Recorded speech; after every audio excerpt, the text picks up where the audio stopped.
Hello student, good morning. मैं गोकुल आज आपके लिए इस वीडियो में लेकर आया हूँ क्लास 7th विज्ञान चैप्टर नंबर 2। आज हम शुरू करने वाले हैं प्राणियों में पोषण, जिसका आज हम पार्ट 1 पढ़ने वाले हैं। ठीक है, तो इसमें हम पढ़ेंगे प्राणियों में जो पोषण है वो किस प्रकार होता है, पोषण की विधियाँ कौन कौन सी होती है, और उन विधियों को हम विस्तृत रूप से पढ़ेंगे। और पोषण जब भोजन ग्रहण करता है उसके अंतः ग्रहण से लेकर उसमें अवशोषण, पाचन और उत्सर्जन, तो ये सब जो बेसिक है उसका वो हम आज के इस वीडियो में जानने वाले हैं। ठीक है, तो देखते हैं इसमें सबसे पहले कि भाई पोषण होता क्या है, तो उसके बारे में हम इसका अध्ययन करते हैं, पोषण के बारे में कि वास्तव में पोषण क्या है। ठीक है, तो हमने देखो पहले पढ़ा था कि पादपों में जो पोषण होता है, पादपों में वो किस प्रक्रिया के द्वारा होता है, प्रकाश संश्लेषण। किस प्रक्रिया के द्वारा होगा, प्रकाश संश्लेषण के द्वारा पोषण होता है। अर्थात हम बोल सकते हैं कि जो पादप होते हैं वो प्रकाश संश्लेषण की प्रक्रिया द्वारा भोजन बनाते हैं। लेकिन जंतु है तो जंतु इस प्रक्रिया द्वारा भोजन का निर्माण नहीं कर सकते हैं। क्यों? क्योंकि जो हरे पौधे होते हैं, पेड़ पौधे, उनमें सूर्य के प्रकाश की उपस्थिति में भोजन का निर्माण होता है, तो उसके लिए क्या आवश्यक होता है, क्लोरोफिल या हरित लवक। लेकिन प्राणियों में वो अनुपस्थित होता है, इसके कारण वो स्वयं भोजन का निर्माण जो है वो नहीं कर सकते हैं। तो आपको ये कुछ बातें हैं उसके बारे में हमने जो है वो पहले चर्चा कर रखी थी। अब जब ये जंतु है वो डायरेक्ट भोजन नहीं बना सकते, इसका मतलब हम क्या बोल सकते हैं कि ये जो जंतु है वो प्रत्यक्ष या अप्रत्यक्ष रूप से, प्रत्यक्ष या अप्रत्यक्ष रूप से किसके ऊपर निर्भर रहते हैं, पादपों पर निर्भर रहते हैं।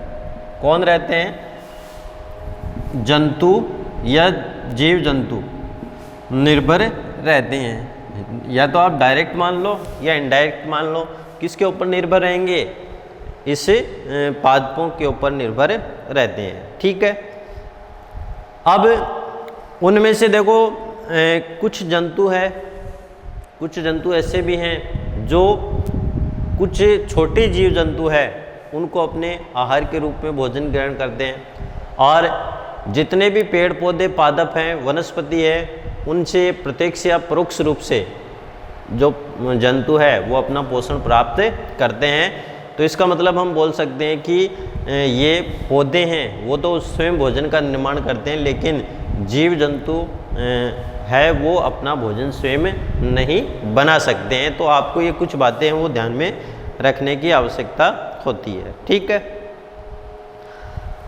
अब कुछ जंतु ऐसे हैं, कुछ जंतु जो पौधों से भी अपना आहार ग्रहण करते हैं, और कुछ सूक्ष्म जीव जंतु हैं उनसे भी अपना आहार ग्रहण करते हैं। इसका मतलब वो पौधों के ऊपर भी डिपेंड रहते हैं और सूक्ष्म जीव या जो जंतु है उनके ऊपर भी वो डिपेंड रहते हैं, अर्थात दोनों से अपना भोजन प्राप्त करते हैं। ठीक है, अब क्वेश्चन बनता है जो परीक्षा में पूछा जाता है कि सजीवों के लिए, सजीवों का मतलब ये पादप भी सजीव होते हैं और ये जंतु भी सजीव होते हैं, लेकिन हम बोल सकते हैं कि प्राणियों को खाद्य पदार्थों की आवश्यकता क्यों होती है।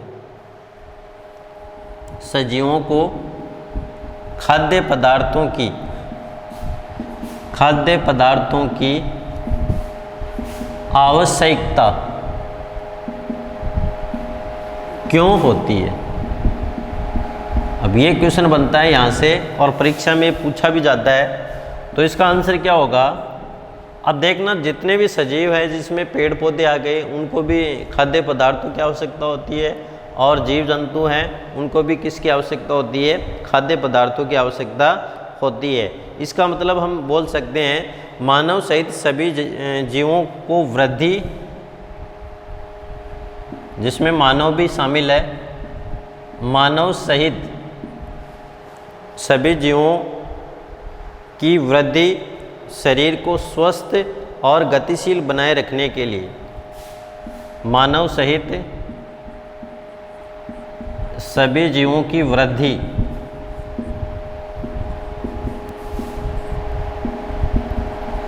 शरीर को स्वस्थ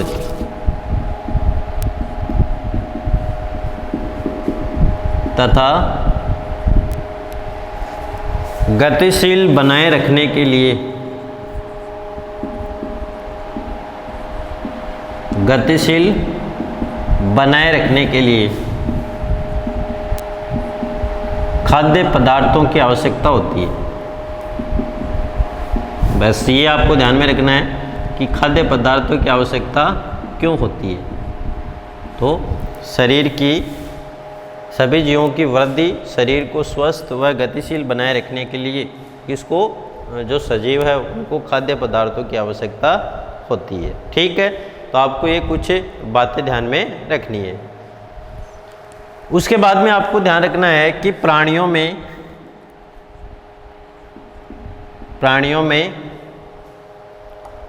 पोषण में पोषक तत्वों की आवश्यकता, पोषण में पोषक तत्वों की आवश्यकता, जो भी पोषण में पोषक तत्व है उनकी आवश्यकता, आहार के अंतःग्रहण की विधि, आहार के अंतःग्रहण की विधि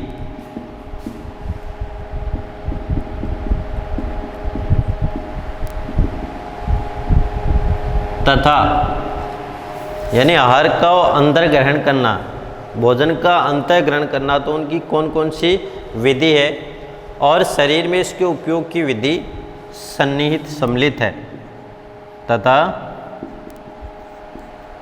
शरीर में उसके उपयोग की विधि सम्मिलित है।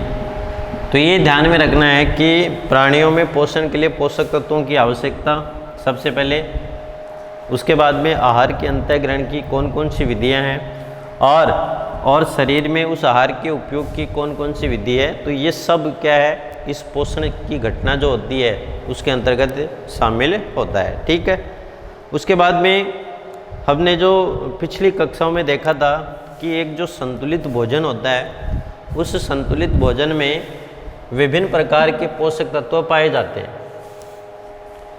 संतुलित भोजन में विभिन्न प्रकार के पोषक तत्व उपस्थित होते हैं, जिसमें हमने देखा था कार्बोहाइड्रेट, वसा, प्रोटीन, विटामिन, खनिज लवण, आहारी रेशे और जल। तो ये सब क्या है, एक संतुलित भोजन में पाए जाने वाले पोषक तत्व, इनको सामान्यतः कहा जाता है। ठीक है, उसके बाद में हम देखते हैं कि जो कार्बोहाइड्रेट होता है, कार्बोहाइड्रेट्स, ये कार्बोहाइड्रेट जो होता है हमारे जो भोजन का संगठन होता है उसका जटिल पदार्थ होता है। कौन सा पदार्थ होगा, भोजन के संगठक का ये जटिल पदार्थ होता है। कौन होता है, कार्बोहाइड्रेट। ठीक है, अब इस कार्बोहाइड्रेट जो है, उस कार्बोहाइड्रेट, इसका मतलब ये जटिल पदार्थ है। तो जटिल पदार्थ है तो ये जो जीव जंतु है ये इनको सीधे नहीं ग्रहण कर सकते हैं। इसका मतलब हम क्या बोल सकते हैं, ये इनको डायरेक्ट ग्रहण नहीं कर सकते। कौन नहीं ग्रहण कर सकते हैं, कार्बोहाइड्रेट को जटिल पदार्थ होने के कारण जीव जंतु इसका उपयोग पूर्णतया या सीधे रूप से नहीं कर सकते हैं। तो आपको एक ये भी ध्यान में रखना है। ठीक है, तो बात आती है कि भाई इनको डायरेक्ट तो ग्रहण नहीं कर सकते, फिर उसको कैसे ग्रहण करेंगे। तो इनको ग्रहण करने के लिए उनको सरल पदार्थों में तोड़ा जाता है, सरल पदार्थों में अपघटित किया जाता है। सरल पदार्थों में इनको क्या किया जाता है, अपघटित किया जाता है। किनको कार्बोहाइड्रेट है उनको सरल पदार्थों में अपघटित किया जाता है। तो ये भी आपको इसमें कुछ बातें हैं वो ध्यान में रखने की आवश्यकता होती है। ठीक है, तो अतः हम कह सकते हैं कि जटिल खाद्य पदार्थों को सरल खाद्य पदार्थों में टूटना, तो यदि हम परिभाषा के रूप में लिखें, जटिल खाद्य पदार्थों को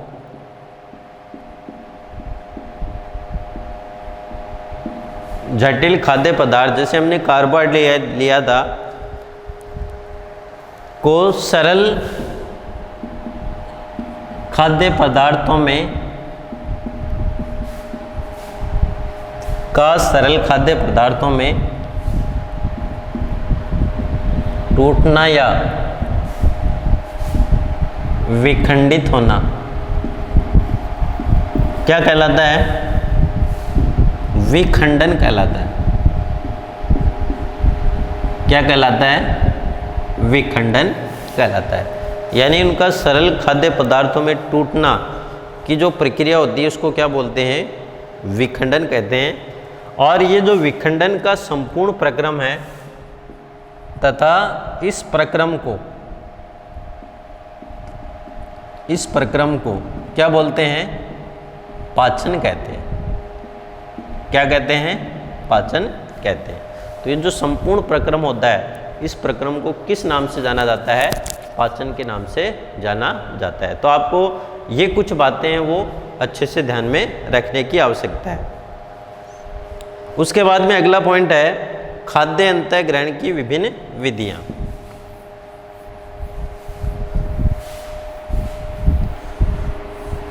तो अगला हमारा पॉइंट रहेगा खाद्य अंतःग्रहण की विभिन्न विधियां। खाद्य अंतर्ग्रहण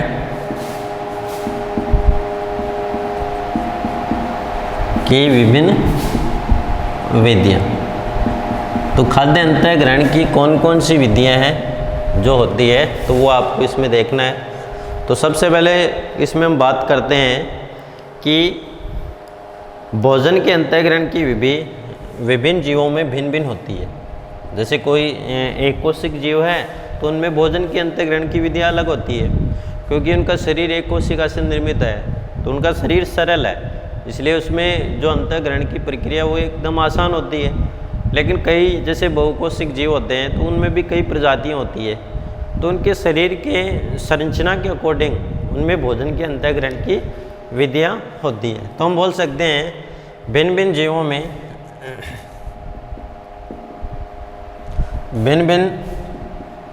में भोजन के अंतर्ग्रहण की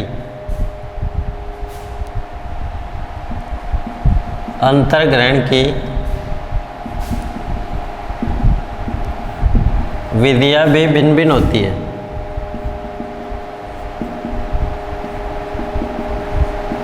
ठीक है, तो विभिन्न जीवों जो होते हैं उनमें अंतःग्रहण की विधियाँ भी भिन्न भिन्न होती है, अलग अलग होती है। ठीक है, जैसे हम बात करें मधुमक्खी और मरमर पक्षी, ये कुछ उदाहरण देखते हैं। मधुमक्खी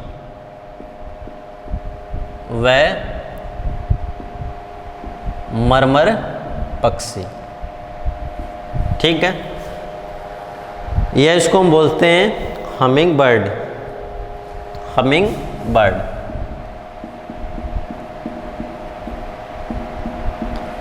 ये क्या करते हैं,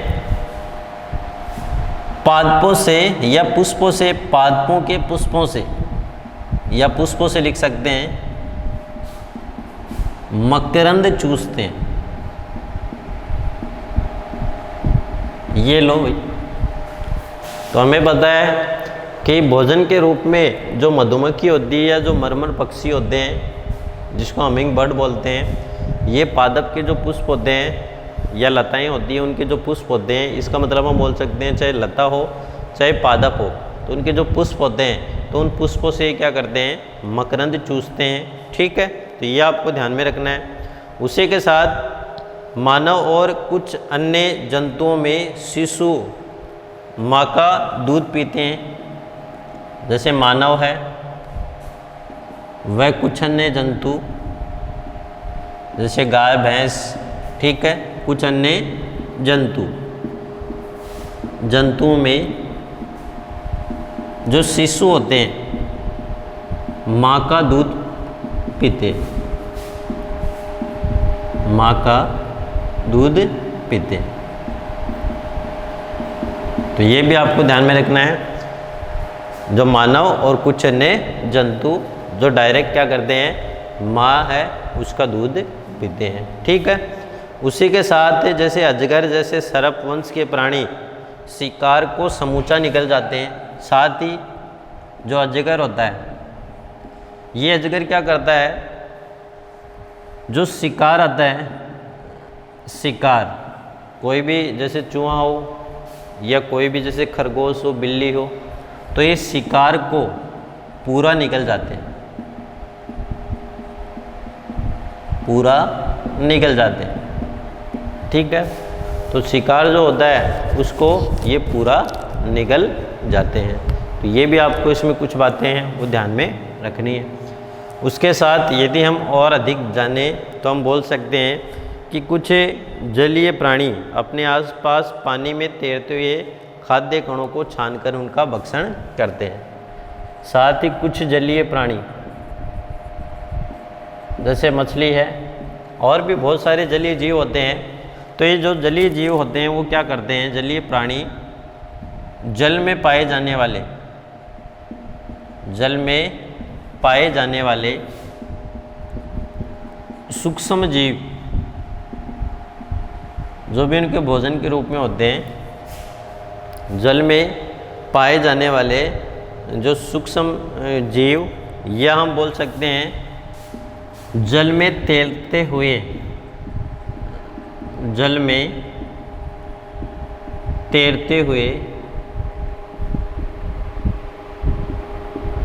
खाद्य कणों को छानकर क्या कर लेते हैं, अवशोषित कर लेते हैं। जो भी जल में खाद्य कण तैरता है तो उन खाद्य कणों को छानकर उसका क्या कर लेते हैं, उसका भक्षण कर लेते हैं, भक्षण कर लेते हैं। तो आपको ये कुछ बातें हैं वो आपको ध्यान में रखनी है, ठीक है। तो यदि ये बातें हमें ध्यान में हैं तो उसके आधार पे हम जो है वो इनको अच्छे से समझ सकते हैं, ठीक है। अब एक हम क्रियाकलाप करते हैं, ठीक। तो उस क्रियाकलाप के माध्यम से हम कुछ इसको और अधिक समझते हैं, ठीक है।